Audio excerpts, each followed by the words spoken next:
And now to my final story. In a landmark move to bolster creative collaboration, the United Kingdom and Nigeria have inaugurated the Creative Industries Technical Working Group.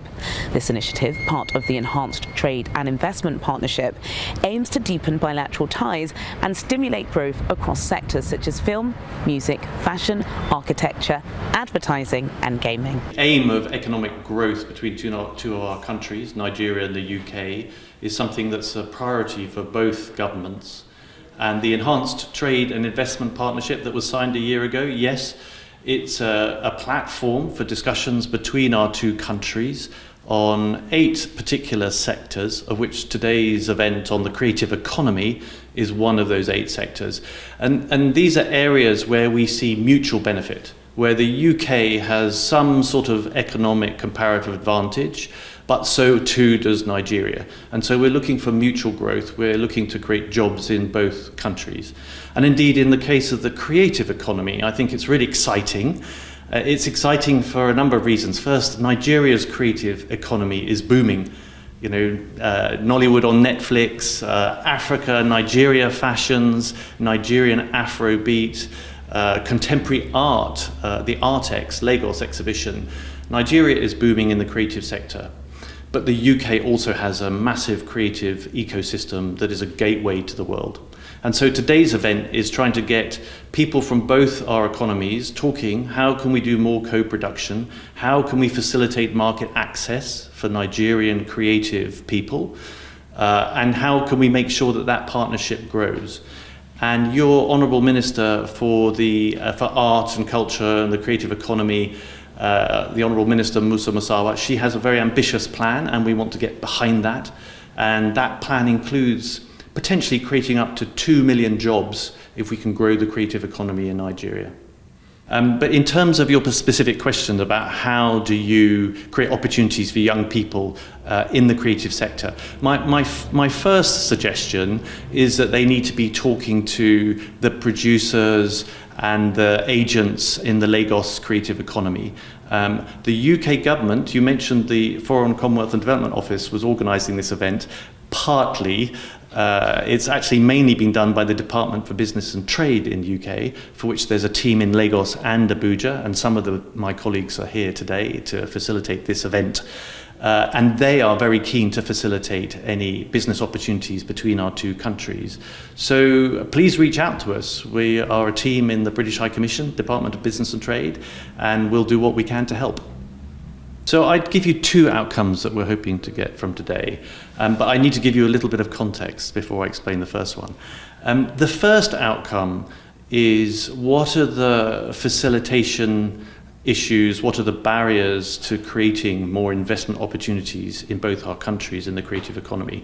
Because yesterday, our trade envoy for Nigeria, Florence Eshalomi, who's a member of Parliament for London, she's been recently appointed the UK's trade envoy to Nigeria, and she hosted the first meeting of a technical working group on the creative economy yesterday here in London, with both sides, people from the UK government and the Nigerian government, and also business from the UK creative economy and business from the Nigerian creative economy.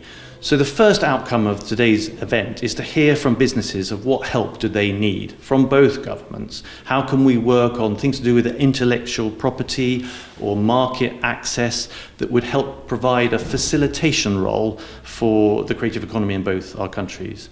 The second outcome that we're really hoping for is that, of course, there are lots of people already collaborating on producing films, on producing music. There is business being done in this sector, and we are hopeful that some of the matchmaking that is enabled by the networking today will help people identify new opportunities for investment, new opportunities to produce great creative output. And that business matching, getting businesses in both countries to talk together more effectively, is also helped, of course, by this massive diaspora link we have between our two countries. So I've just been talking to British Nigerian businesses that are based in both countries, and those are the people who are really going to help unlock opportunities for a wider set of investors, because they know both Nigeria and the UK, and I think it's fantastic, and I'm really, really enthusiastic about some of the conversations I'm hearing today. I'm very excited. It's been an absolutely amazing event on both days. And really what I'm expecting to see is deliverables, actual timeline on the next time we're going to have our meeting, and in the first 1 year, what are our goals and objectives, and for us to actually achieve them. And like I was saying in the panel, is for us to have quick wins, which is very important because it will also encourage the industry on both the Nigerian side and the UK side that, okay, this is not all talk, but it's action as well, and we're putting, our money where our mouth is. So, we're inviting the investors to come on board, the government, and all the key stakeholders to make this happen, because we need everyone to be united to have those deliverables and outcomes. I think one of the key things is what we spoke about was relationships. It's based on relationships. I know who you know on both sides. So if I don't know anyone in the UK, then I can't really partner. Who am I going to partner with in the UK for international co-productions? So I'm glad that something has been done on the UK side where we're going to have like a database, of names that we can actually contact. So I think that's the first meeting point, who you're going to actually be working with. And then after that is a case of, just educating yourself on how both landscapes work. So how does, international co-productions work in the UK? What are the policies? How do you get funding? Who are the funders? Distribution, how that works. So these are all the key things that we spoke about.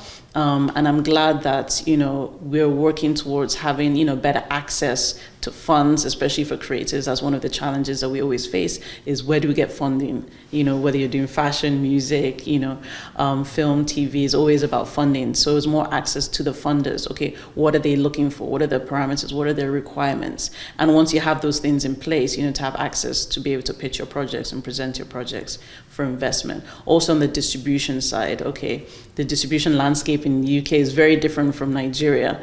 And so it's working with, your partner to work on, okay, how can we maximize both nations that will benefit the project? And so I feel like the working group is a really big part of that, because the policies that's going to come out will actually drive and help initiate those conversations, and initiate those conversations with the distributors to come on board and say, this is what we're doing in terms of international co-productions, be part of this, because they're one of the key stakeholders, of course, because we can create all the content we want, but we need to have it distributed and get our money back, and so we can go on to make the next one.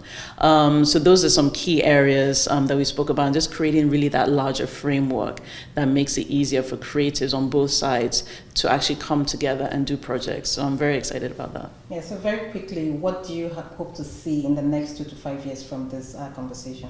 I hope to see actual successful international co-productions being done, that we can actually have case studies to say, this is how we did it, and this is how it was successful. So that's what I expect to see.